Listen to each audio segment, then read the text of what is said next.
Shalom, que Dieu vous bénisse. Je voulais faire une vidéo sur Jean 14, 12. Vous savez, non? Ce que Jésus-Christ il a dit. En vérité, je vous le dis. Celui qui croira en moi, il fera les œuvres que je fais. Il fera même beaucoup plus, car je m'en vais au Père. Vous connaissez, tout le monde connaît. Maintenant, le verset là s'adresse à qui? Le verset là, d'abord la parole de Dieu est adressée aux croyants, à l'église. Mais ce verset là est destiné à quelqu'un. C'est pas à nous. Le verset là, c'est Dieu lui-même. Celui-là, c'est Dieu lui-même. Je vais vous expliquer. On va prendre partie par partie. Jésus-Christ, il dit aux disciples, celui qui croit, pas qui croira, mais celui qui croit en moi. Mais croire là, c'est pas seulement les démons aussi croyant en Jésus, non? Vous savez, non? Ils croyaient en Jésus. Puisque Jésus voulait chasser les démons lui ont parlé, non? Ils ont reconnu que tu es le Fils de Dieu. Ils ont cru. Mais croire là, c'est pas dans le sens comme ça. Sauf que la personne qui doit croire, c'est Dieu lui-même. Vous savez que pour croire la parole de Dieu, c'est Dieu lui-même qui croit la parole, sa propre parole à travers nous. Vous savez ça? La parole de Dieu avec notre intelligence, on ne peut pas le comprendre. On ne peut pas croire. C'est impossible. C'est une folie. Comme Paul il dit dans Apocalypse, dans 1 Corinthiens 1 verset 18, il dit la prédication de la foi, de la croix est une folie pour ceux qui périssent. Pour ceux qui périssent, les gens qui périssent, ce sont des gens qui n'ont pas le Saint-Esprit. Des hommes ordinaires. Quand on dit des choses, ils ne peuvent pas croire. C'est impossible. Ce sont des folies. Donc la personne qui croit, celui qui croit en moi, donc la personne qui doit croire à la parole, c'est Dieu lui-même. Il fera les œuvres. Et la personne qui doit faire les œuvres à travers toi, c'est Dieu lui-même. Voilà. Beaucoup plus d'avantages parce que l'Esprit sera déversé dans l'Église. Vous comprenez? Donc Jean 14, 12. On va prendre le verset petit à petit. Jean 14, 12. La Bible dit, en vérité, celui qui croit en moi, hein, il fera des choses. On va lire. Celui qui croit en moi, il fera aussi les œuvres que je fais. Il en fera plus grandes parce que je m'en vais au Père. C'est pas à nous ce verset-là. Vous voyez, la parole de Dieu, quand on dit la période de la grâce c'est quoi? C'est Dieu qui tu fais des choses à ta place parce que toi tu ne peux pas. Tu ne peux pas laisser le péché. Tu ne peux pas laisser de mentir. Avec ta propre force, tu n'arriveras jamais. Donc c'est Dieu qui doit vivre à travers toi. C'est ça ce qu'on appelle le Saint-Esprit. Quand Dieu vit à travers toi, c'est ça le Saint-Esprit. Pour que tu changes, pour que les gens, tu deviennes une nouvelle créature. Les gens disent que non, celui-là a changé. Mais ce n'est pas de ta propre force. Vous voyez? C'est Dieu qui doit vivre à travers toi. Donc, dans la Bible, quand Jésus dit, celui qui croit en moi, donc ce n'est pas toi qui vas croire. Toi, tu ne peux pas croire à cette parole, c'est une folie pour toi. C'est Dieu qui va croire à travers ta parole, à travers toi. Vous voyez, non?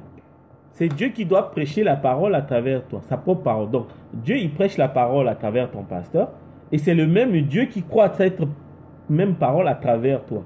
Donc, il joue deux rôles. Il parle à travers le pasteur. En même temps, il va croire cette parole à travers les brebis. Raison pour laquelle, quand Jésus a posé la question dans Matthieu 16 aux apôtres, que dites-vous que je suis? Les gens disent que tu es Jean-Baptiste, d'autres disent que tu es prophète. Mais tu es qui? Pierre s'est levé. Il dit, tu es le Christ, le Fils de Dieu vivant. Hein? Le Christ, le Fils du Dieu vivant. Et Jésus, il a dit, Simon Pierre, fils de Jonas, sois heureux. C'est ni la chair ni le sang qui t'ont révélé ça. Donc la personne qui a parlé à travers Pierre, c'était pas Pierre. C'était Dieu qui a répondu la question à travers Pierre. Vous voyez, non? Raison pour laquelle même Paul, il vient dans 1 Corinthiens 12, verset 2. Il dit, personne ne peut dire que Jésus-Christ est le Christ s'il n'a pas le Saint-Esprit. Vous voyez le jeu entre Pierre et Jésus. Jésus pose la question. Parce que c'est Dieu qui était à travers Jésus qui a posé la question. Le même Dieu est rentré dans Pierre pour répondre. C'est le même Dieu qui revient vers Jésus pour dire, sois heureux Simon, fils de Jonas. C'est ni la chair ni le sang qui t'ont révélé. C'est mon Père qui est dans le ciel. Et je te le dis, sur cette pierre, je bâtirai mon église. C'est toujours Dieu. Donc Jésus, il n'a rien dit. Pierre n'a rien dit. C'est Dieu qui a parlé à travers Jésus. C'est le même Dieu qui a donné la réponse à travers Pierre. Jean 14, 12, c'est ça. Mais Jésus, il a dit non. Quand il prend Jean, on va prendre Jean 5, verset 24. Il dit en vérité, celui qui écoute ma parole et croit à celui qui m'a envoyé, à la vie éternelle. Il ne passera pas en jugement, il passera de la mort à la vie. Mais William Branham, il dit, écouter, ça veut dire comprendre. Mais quelque part, William Branham, il dit, n'essayez pas de comprendre la parole. Oh, on a l'impression que le Seigneur se contredit. D'un côté, il dit, n'essayez pas de comprendre, croyez seulement. Et de l'autre côté, il dit, dans Jean 5, verset 24, il dit, écouter, c'est comprendre. Donc, Seigneur, tu nous dis de ne pas comprendre, mais là, dans Jean 5, 24, tu nous demandes de comprendre. Mais c'est très simple. C'est-à-dire que dans Jean 5, verset 24, celui qui écoute ma parole, écouter, comprendre, donc c'est la personne qui comprend, c'est Dieu lui-même. Donc, toi, avec ton intelligence, tu ne peux pas comprendre les mystères de Dieu. Donc, c'est Dieu qui écoute ta parole à travers toi, et c'est lui qui croit à celui qui l'a envoyé. Donc, il croit à sa propre parole. C'est ça. Mais pour comprendre la parole, il faut avoir le Saint-Esprit. Pour que Dieu puisse habiter en toi, tu dois avoir le Saint-Esprit. Tu dois avoir le Saint-Esprit. Cherchez premièrement le royaume des cieux. Et toutes choses vous seraient données par-dessus. Jésus-Christ, il a dit. Quand on vient à l'église, il ne faut pas arrêter de... Dès qu'il commence à prier, il arrête la bière et tout machin. Mais tu vas chuter et tu seras la pire hypocrite du quartier. Tout le monde va voir. On cherche d'abord premièrement le royaume des cieux. Tu dois d'abord chercher à avoir le Saint-Esprit. Jésus avec Nicodème, Jean 3. Jésus il dit à Nicodème, docteur de la loi, en vérité, je vous le dis, si tu n'es pas né d'eau d'esprit, tu ne rentreras pas, tu ne verras pas le royaume des dieux. Donc Jésus voulait juste dire à Nicodème, pour comprendre le message, pour comprendre les mystères, tu dois naître d'eau d'esprit. Donc, c'est-à-dire que quand on est d'eau et d'esprit, c'est avoir le Saint-Esprit. Vous voyez? Donc, il est dit à Nicodème, pour comprendre la parole de Dieu, ce n'est pas par rapport à tes études de doctorat. Hein. Tu ne vas rien comprendre. Tu dois naître de nouveau, avoir le Saint-Esprit. Nicodème, il dit, ah, moi, je suis assez grand. Je dois encore retourner dans le ventre de ma mère. Et il n'a pas encore... Vous voyez? Quand Jésus dit, mais... Je te dis des choses terrestres, tu ne comprends pas. À plus forte raison si je te raconte des choses célestes. Donc, des études bibliques, tu vas rien comprendre. C'est ce qu'il a dit à Nicodème. Donc, pour comprendre la parole, pour comprendre le royaume de Dieu, c'est la parole qui discerne les pensées. Voilà. Donc, pour comprendre le royaume, pour rentrer dans le royaume, pour rentrer dans le message, les profondeurs des mystères, donc tu dois naître de nouveau. C'est Dieu à travers toi qui va comprendre sa propre parole. C'est tout ce qu'il voulait dire à Nicodème. Vous voyez? C'est ça. Maintenant, on va rentrer dans Apocalypse. Apocalypse, la Bible dit, c'est l'Apocalypse de Jésus-Christ que Dieu a révélé à travers son serviteur. Donc, il y avait Jésus, Dieu et le serviteur. Ça, c'est l'introduction d'Apocalypse 1.1. Mais sauf que pendant tout Apocalypse, Jean, il a vu ni Jésus, il a vu ni Dieu, mais il a vu juste le serviteur. Tout au long. Raison pour laquelle dans Apocalypse 19, 10, il a adoré le serviteur. Là, il dit, ah, moi, on m'a dit c'est la révélation de Jésus et tout de Dieu, mais moi, je vois qu'une seule personne. Donc, le Dieu là, c'est toi. Il s'est tombé sur ses pieds. Et sauf que l'ange lui a dit, le serviteur, il dit, garde-toi de le faire. Je suis le compagnon de tes frères. Il n'a jamais dit ne le fais pas. Il dit, garde-toi de le faire. Quand on garde quelque chose, c'est pour l'utiliser plus tard. Ça, c'est un mystère aussi. Vous voyez? Maintenant, dans Apocalypse, Jean arrive dans Apocalypse, les âges de l'église, c'est terrestre. Mais sauf que quand à la fin des âges de l'église, Jean a été enlevé. Pour que la Bible dit dans Apocalypse 4, verset 1, la voix lui dit monte ici. Quand la voix lui dit monte ici, c'est l'enlèvement des gens. C'était pour lui montrer des choses à venir. Donc il fallait que Jean puisse avoir le Saint-Esprit. Donc parce que sans le Saint-Esprit, il n'y a pas d'enlèvement. Donc si Jean a été enlevé dans Apocalypse 4, c'est qu'il avait le Saint-Esprit, comme il représentait l'épouse. Pourquoi Dieu lui a donné le Saint-Esprit?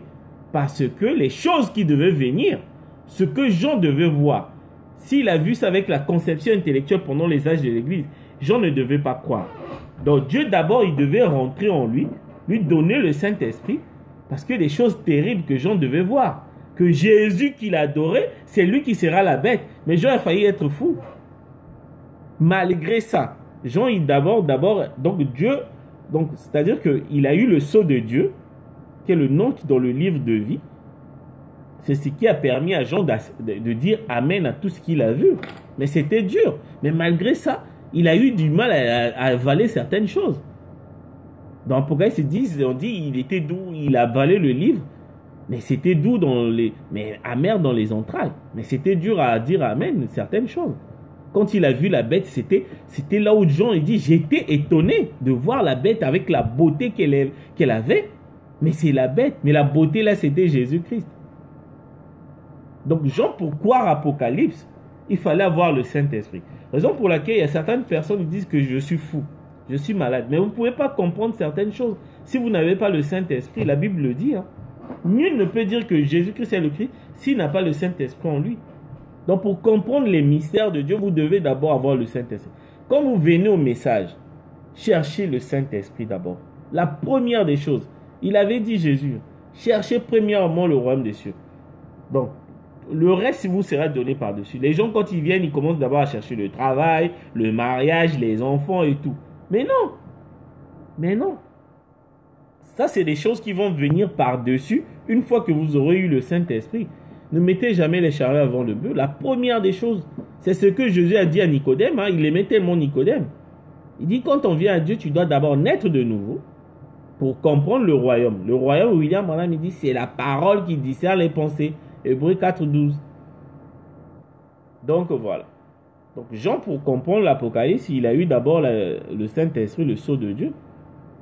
Donc aujourd'hui, pour comprendre le message de William Branham, c'est pas n'importe qui se fait pasteur. Vous devez d'abord avoir le Saint-Esprit.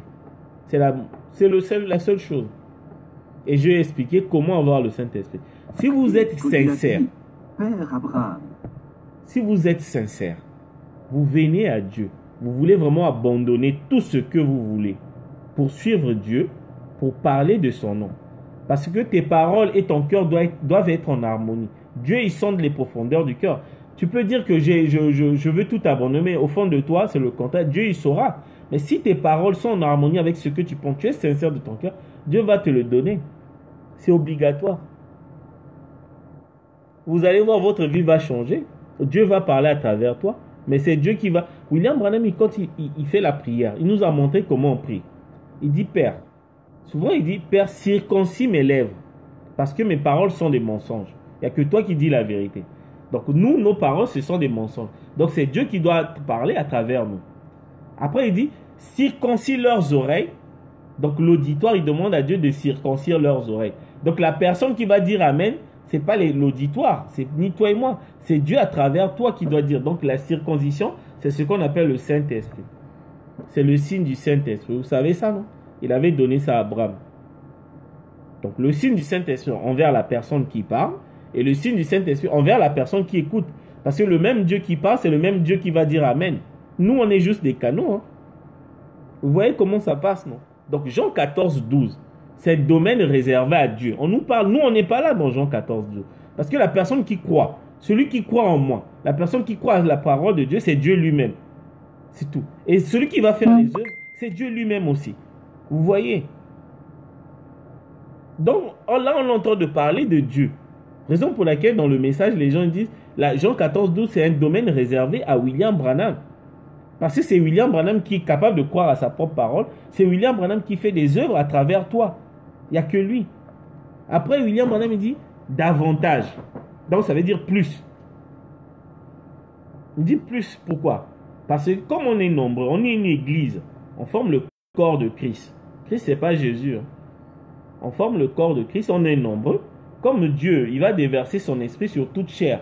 Il y aura beaucoup de gens. Donc, il va faire des miracles à travers toute chair. Raison pour laquelle c'est ça ce qui fait davantage. Le mot adverbe avantage. Donc plus parce qu'on est nombreux, car Dieu va travailler à travers tout le monde. Donc plus on fera plus que Jésus, parce que nous aussi on est 100. Et Dieu travaille à travers, il donne le Saint-Esprit à 100 personnes, donc il fera beaucoup plus des œuvres à 100 personnes par rapport aux œuvres de Jésus. Parce qu'on est 100, donc on va dépasser les œuvres de Jésus par rapport au nombre. Voilà. Donc voilà, c'est ça. Cherchez le Saint-Esprit. Maintenant, quand Jean, il a vu la réalité, Jean était étonné. Hein. Apocalypse a failli rendre Jean fou. Quand il est descendu, il a écrit quoi? 1 Jean 1, 1 Jean 2, 1 Jean 3. Vous savez ce qu'il a dit dans 1 Jean 3? Dans 1 Jean 1, 1 Jean 1, 2 Jean 3 Jean, il parlait que de l'amour. Celui qui est ton frère, celui qui haït son frère, il vit dans les ténèbres. Oh! Il parlait que de l'amour. Dieu est amour et tout. L'amour, quand vous voyez l'amour dans Jean 1, c'est ce qu'on appelle le Saint-Esprit. Quand il vous dit ayez de l'amour, il vous demande d'avoir le Saint-Esprit. Parce qu'il dit, ce que moi j'ai vu là-bas, pour avoir la résurrection, il faut avoir le Saint-Esprit. Pour avoir l'enlèvement, vous devez avoir le Saint-Esprit. Donc il a parlé de ça, le mot amour. Si vous lisez 1 Jean, 2 Jean, vous allez voir. Hein, il parle que de l'amour. Celui qui haït son frère, il demeure dans les ténèbres. Celui qui aime le monde, l'amour de Dieu ne demeure pas en lui. Tout ça dans 1 Jean. Donc l'amour là, c'est ce qu'on appelle le Saint-Esprit. Parce que Dieu est amour. Dieu c'est le Saint-Esprit. Donc l'amour c'est le Saint-Esprit. Il est clair, Jean. Parce qu'il a vu des choses bizarres dans l'Apocalypse. Terrible, hein? Il est descendu, ça lui a donné des trucs. Parce qu'il avait le Saint-Esprit, c'était dur à avaler. Hein? C'était dur à avaler. Il a vu qui est la bête. La beauté de la bête, comment entendre mener les gens à la perdition. Jean a crié. Ah! Mais pour croire ça, il fallait avoir le Saint-Esprit. Vous voyez? Ce que je vous dis est vrai, la terre là sera détruite. Vous ne voulez pas croire. Tous les signes sont là. Cherchez le Saint-Esprit. Parce qu'on doit avoir la résurrection. Une fois que la terre sera détruite, il faut avoir la résurrection. Mais la résurrection, Jésus l'a dit dans Jean 14, non? Il a pris la parabole comment on l'appelle? La parabole du grain. Il dit le grain, quand on le plante, s'il n'y a pas la vie en elle, ça ne pousse pas. En lui, ça ne pousse pas. Mais la vie, là, c'est le Saint-Esprit. Donc, pour que le grain puisse pousser, il doit avoir la vie dans le grain. Mais la vie, là, c'est la vie de Dieu, c'est le Saint-Esprit. Jésus l'a dit. Donc, le grain, là, représente la résurrection. Donc, parce que quand on meurt, c'est comme si on a planté le grain. Mais pour avoir la résurrection, il faut que nous puissions avoir la vie en nous. C'est la parabole du grain. Jésus, le Christ, il a expliqué, non? Dans Jean 14. C'est Jean 12 ou Jean 14? C'est l'un de deux. Je peux fouiller. J'ai le temps.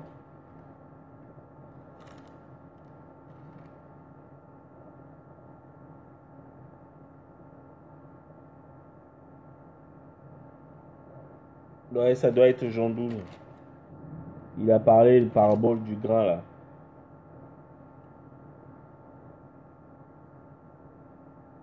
Non, ça doit être Jean 14. Bon, bref. Les gens, ils savent, c'est Jean 14. Donc, il a pris la parabole du grain. Il a dit que le grain, quand on le plante dans le sable, dans le sol, pour que ça pousse, le grain doit avoir la vie en elle. S'il n'y a pas la vie en elle, le grain ne peut pas pousser. Donc, il va rester dans le cerf et ça va pourrir. Ça, c'est pour des gens qui n'ont pas le Saint-Esprit. Donc, si vous mourrez, si vous n'avez pas la vie, le Saint-Esprit, la vie de Dieu en vous, vous allez pourrir, vous ne pouvez pas ressusciter. C'est ça la parabole du grain. Donc, ayez le Saint-Esprit, c'est facile. Pourquoi croyez d'abord au message de l'heure. Les gens ils disent, mais non, mais moi je crie au message de Jésus, je parle en langue. Mais bien sûr, c'est le baptême du Saint-Esprit. Mais ça ne sauve pas. William Branham dit, avec le baptême du Saint-Esprit, tu peux aller en enfer avec ça. Le diable est baptisé du Saint-Esprit, vous savez ça? Les faux oins. William Branham, il a prêché les faux oins, non? Un oin, c'est quelqu'un qui a le baptême du Saint-Esprit. Le vrai baptême. Vous voyez, au temps de la fin, c'est la perversion. Ça sera tellement proche de la vérité, capable de séduire les élus si c'était possible.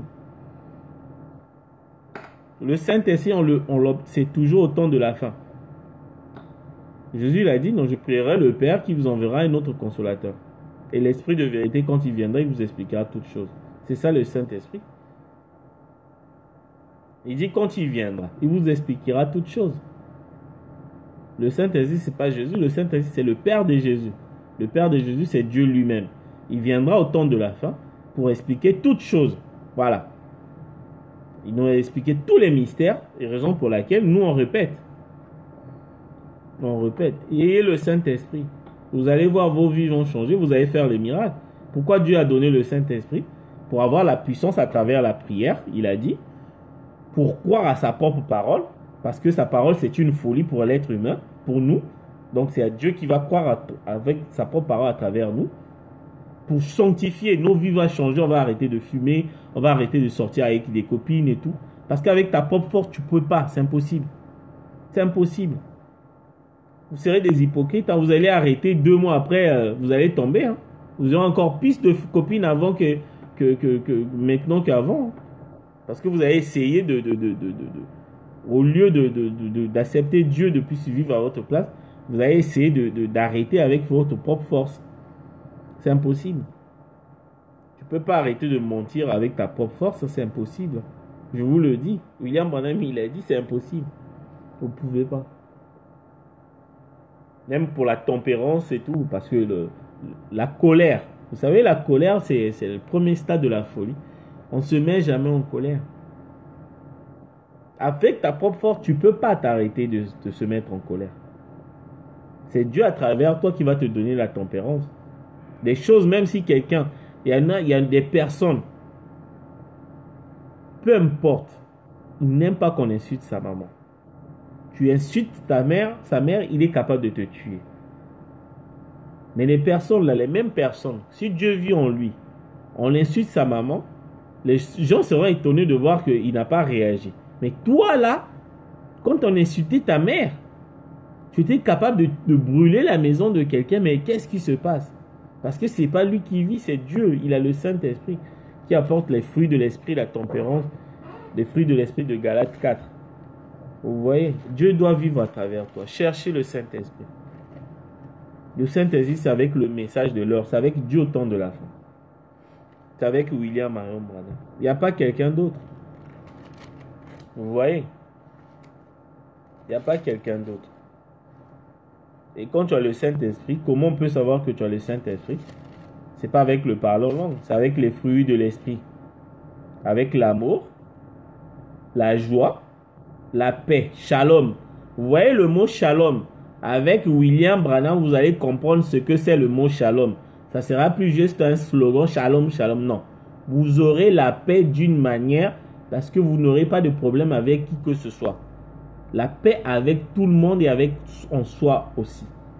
Je vous assure, c'est vrai. Hein? La patience. Un enfant de Dieu qui a le Saint-Esprit, il est patient. Comme Abraham. Abraham a attendu 25 ans. Voilà. Quand on parle de la patience, on remonte toujours à Abraham. Parce que lui, il a attendu beaucoup. Hein. La bonté. Vous savez. La bénignité. La fidélité envers ta femme, envers soi-même, envers la parole. La douceur. On ne s'énerve pas. On parle doucement, tranquille, posément. Les gens vont vous écouter. La tempérance. Donc c'est le contraire de la colère. Si vous produisez ces fruits-là, c'est les fruits du Saint-Esprit. Ce n'est pas le parler en langue ni les miracles. Hein. Jésus l'avait dit, non? Les faux uns feront des miracles. Ils vont parler en langue. Voilà les fruits de l'esprit. Galates 5, verset 22. Si vous avez le Saint-Esprit, l'amour de Dieu. Voilà. Donc, c'est ce que je voulais faire encore une récapitulation. Que Jean 14, 12, c'est Dieu lui-même. Parce que celui qui croit et celui qui fait les œuvres, c'est Dieu à travers toi. Toi, tu es pour rien. Tu peux pas. Tu peux pas croire au message. C'est Dieu qui doit donc chercher premièrement Dieu. Même si tu ne comprends pas, dis à Dieu, Seigneur, j'ai envie de me donner à toi, de me consacrer à toi. Fais de moi, accepte-moi dans ton royaume. Je viens humblement vers toi. Accepte-moi de ton royaume. Je vous assure, ça va marcher si tu es sincère. Je vous assure, je peux jurer sur. Si ça ne marche pas, donc William Branham, c'est un faux Dieu. Tu viens avec ce message. Tu crois au message, même si tu ne comprends rien. Tu as envie vraiment de connaître. Parce que Jésus, il a dit, heureux ceux qui ont soif et ont faim, ils seront rassasiés. Donc si tu as soif de connaître les mystères, Dieu va te le dire, va te le montrer. Et la soif là, Dieu il va détecter la soif que cet enfant-là, il a envie de connaître, il a envie de savoir, il a envie de connaître. Il va te donner l'esprit pour que tu comprennes le message. Voilà. Il y en a, dès qu'ils arrivent, ils arrêtent déjà les pantalons, les jupes, sans esprit. Mais on ne vous a pas dit d'être religieux. Comprenez? Si vous êtes sincère, le Messie est déjà venu. Il s'appelle William Branham. Le Messie est là. Il y a des choses, le péché est en train de se passer devant vous. On vous est en train de bourrer avec les chaînes de Canal Plus là pour que vous soyez discret, vous ne voyez pas. Le monde sera surpris. Hein. Le monde va être détruit. C'est bizarre. Hein? Tout ce que vous voyez là, tout. On va tous disparaître bien. C'est fou, hein, mais c'est vrai. Les prophéties de Dieu. Les gens, même les gens du message, ils ont encore des doutes que le monde là sera détruit. Ils se posent la question. Tout ça là va disparaître. Les voitures là, il n'y aura plus rien. Les maisons, les tours Eiffel, tout va disparaître. Ça dépasse. Mais pourquoi ça si tu n'as pas le Saint-Esprit, tu ne peux pas. Tu ne peux pas. C'est fort, hein. Voilà. Cherchez le Saint-Esprit, le royaume des cieux. Et toute chose vous sera donnée par-dessus.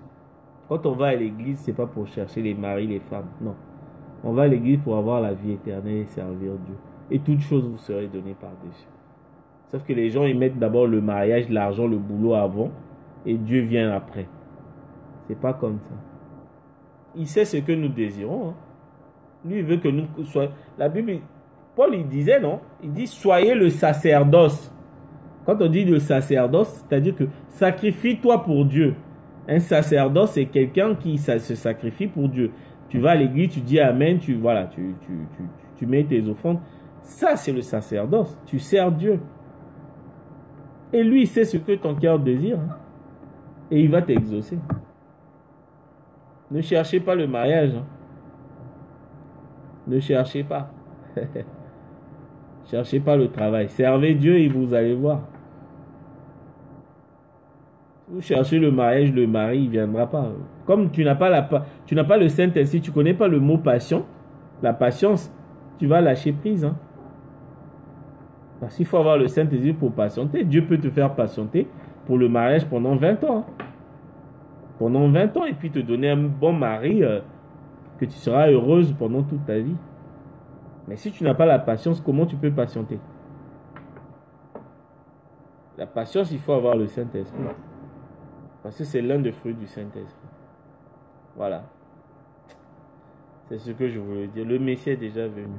Il s'appelle William Branham. Lisez la Bible un chapitre par jour. Lisez la Bible. Que William Branham vous bénisse.